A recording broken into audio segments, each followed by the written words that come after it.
तो सही जी, यहाँ पर सवाल तो कई खड़े हो रहे हैं और सवाल ये गहरा भी रहे हैं क्योंकि एक ही हथकड़ी जिससे इन दोनों को बांधा गया था। याद होगा आपको, साबरमती जेल से जब इनको लेकर आ रहे थे तो अलग अलग वैन में लेकर जा रहे थे, साथ पेशी के लिए नहीं ले जा रहे थे क्योंकि खतरे की बात हो रही थी। और ऐसे में जब मेडिकल कराया जाता है तो दोनों को एक ही हथकड़ी में बांधा जाता है और साथ लाया जाता है। वैन से उतरते ही आपने देखा होगा कि तुरंत उन्हें दूसरी वैन में बैठा दे रहे थे।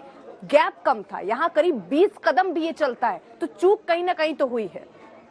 एक अपडेट दे देते हैं आपको। बिल्कुल आपकी जो प्रश्न है वो बिल्कुल सही है, लेकिन एक अपडेट दे देते हैं। और शूटरों की रिमांड मांगेगी पुलिस। हथियारों को लेकर अब आगे पूछताछ होनी है क्योंकि जो हथियार जिनका इस्तेमाल इस हत्याकांड में हुआ वो दरअसल भारत में प्रतिबंधित थे। 7 से 8 लाख की इसकी कीमत बताई जा रही है और इसके इस्तेमाल पर अब कई सवाल खड़े हो रहे हैं और इसीलिए रिमांड मांगने की तैयारी प्रयागराज पुलिस की है। सही जी, और शूटरों की रिमांड के साथ साथ वो साजिश करता, किन के इशारों पर ये तीनों आए, इसके पीछे है कौन, किन लोगों ने इन्हें भेजा, वो पिस्टल कहां से आई, कौन है वो जो इन लोगों को पिस्टल दे रहा है।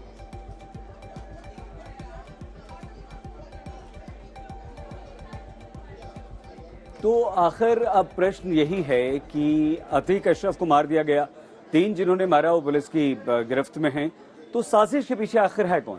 बिल्कुल, और ये बड़ा सवाल है कि आखिरकार क्या कोई गैंग वॉर है, क्या कोई बड़े राज अतीक को गलने थे जिसके पहले ही उसकी हत्या करा दी गई। खबरें तो कई आ रही हैं कि सरकारी गवाह बनाने तक की कोशिश थी। तो अब इन सारी खबरों पर एक न्यायिक कमेटी के गठन हो चुका है। 2 महीने में उसे अपनी रिपोर्ट भी सरकार को सौंपनी है। एक रिपोर्ट हमने तैयार की है, वो आपको दिखाते हैं।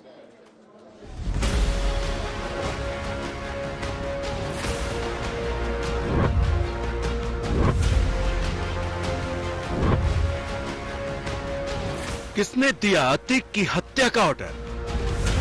किसने कराया अतीक के भाई का मर्डर?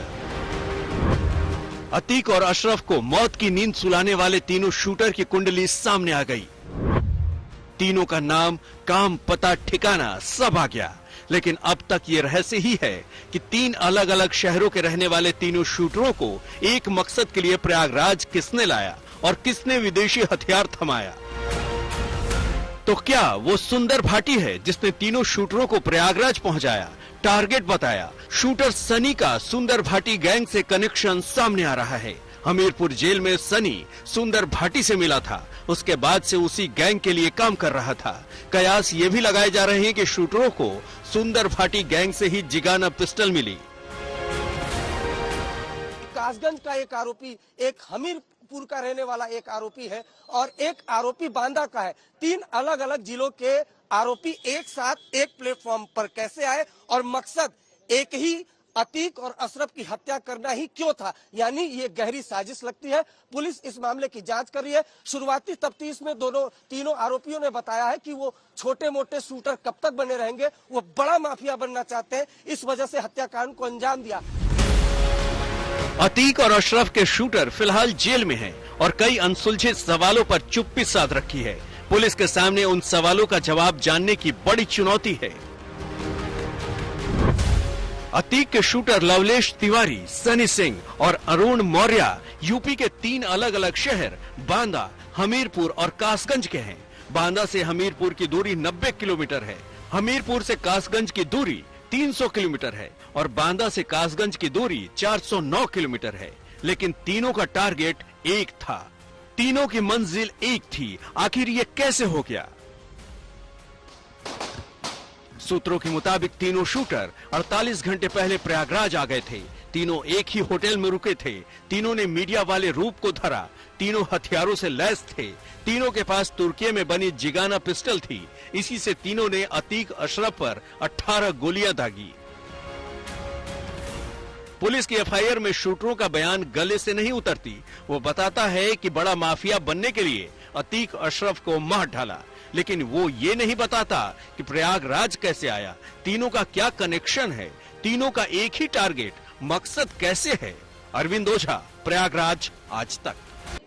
तो राजीव, सवाल कई हैं, ये तीनों आपस में कैसे लिंक थे, एक दूसरे को कैसे जानते थे, कैसे इन्होंने ये साजिश रची, क्या यही मास्टरमाइंड थे या कोई इनके पीछे और था?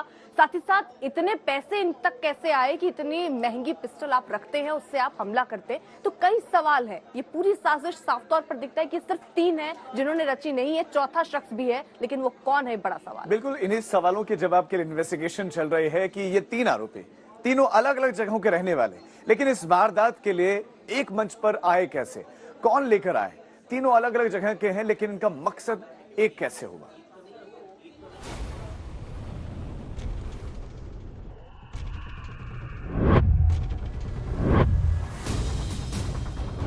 शूटर 3 थे, अंदाज फिल्मी था और हथियार विदेशी थे। तैयारी पूरी थी, जैसे ही मौका मिला उन्होंने अतीक और अशरफ को ढेर कर दिया। लेकिन क्यों? इस सवाल का उन्होंने पुलिस को जो अब तक जवाब दिया है वो गले से नहीं उतर रहा है। वो तीनों अलग अलग शहरों के थे, मुलाकात कैसे हुई और मकसद एक कैसे हुआ? कौन है तीनों शूटरों को एक साथ लाने वाला? पुलिस को इस सवाल का जवाब ढूंढना है। अतीक पर पहले गोली चलाने वाला लवलेश बांदा का रहने वाला है, 12वीं तक पढ़ा है, 4 मामले में जेल जा चुका है। एक लड़की को थप्पड़ मारने के मामले में जेल गया तो घर वालों ने नाता तोड़ लिया। हमें कोई जानकारी नहीं है, ना हम लोगों से इससे कोई मतलब है। ये क्या घर में नहीं रहता था? ना। कब से प्रयागराज में रह रहा है ये? हमें नहीं मालूम। कुछ कहना चाहेंगे आप? क्या कहेंगे हम कि जैसे उसने जो वारदात को अंजाम दिया है, क्या कहेंगे इसमें? हम कहने लायक क्या है? शब्द हैं कि हमारे पास कुछ। बड़ा भक्त था, भगवान का भगत था, बहुत भक्त। भगवान मेरे साथ चाय पीता तो मेरा शंकर मोचन पहले शंकर मोचन दर्शन करके आता था। पहले दर्शन करने जाता था। हम नवसिया में रहता, सीताराम में रहता, गाता बजाता भी, मंडली में साथ ले जाती रही। पता इसको नसीब में क्या लिखा था, इतना परसवाती था, सबका बर्दाश्त करता था, अपना काम धंधा घर छोड़ के परसवार बहुत करता था। इसकी किस्मत में क्या लिखा है, क्या नसीब है, समझ नहीं आता। आखिरी बार कब आया था माता जी घर?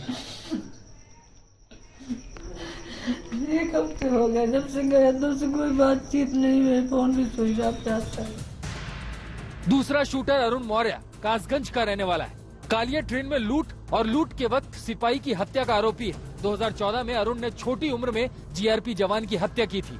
हत्या के आरोप में जेल गया और जेल से बाहर आने के बाद जुर्म की दुनिया में अपने पैर जमाने लगा। लूट, रंगदारी और हत्या के प्रयास के केस अरुण के खिलाफ दर्ज हैं। कम उम्र में अरुण के माँ बाप का देहांत हो चुका है।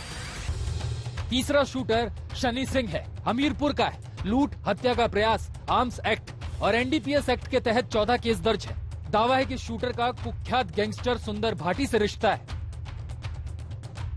ये ऐसे घूमता फिरता रहता था। कुछ मामले भी दर्ज किया उसको? जी सर।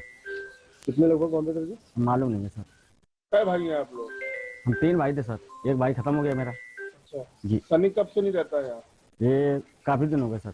सनी अपराधी कैसे बना? अपराधी सर जाके ऐसे ही जाके घूमता फिरता सर, बस फालतू के काम जाके। तीनों शूटरों की कुंडली खंगालने के बाद साफ है कि तीनों में इतना कुव्वत नहीं थी कि अकेले दम पर अतीक अशरफ की सुपारी ले सके। सुपारी तो किसी और की, ये बस मोहरे ही दिख रहे हैं। सवाल है कि आखिर वो चौथा कौन है? शूटरों का बॉस कौन है? क्या सुंदर भाटी, क्या गुड्डू मुस्लिम या कोई और? अतीक अहमद और अशरफ के हत्याकांड में अब शूटर सनी का सीधा कनेक्शन सुंदर भाटी से निकलता नजर आ रहा है। बताया जाता है कि हमीरपुर जेल में बंद होने के दौरान संजय भाटी के संपर्क में आया था सनी। इसके अलावा जिस जीवा 3 पिस्तौल का इस्तेमाल किया गया उसको भी पहुंचाने का दारोमदार संजय भाटी तक पहुंचता हुआ नजर आ रहा है।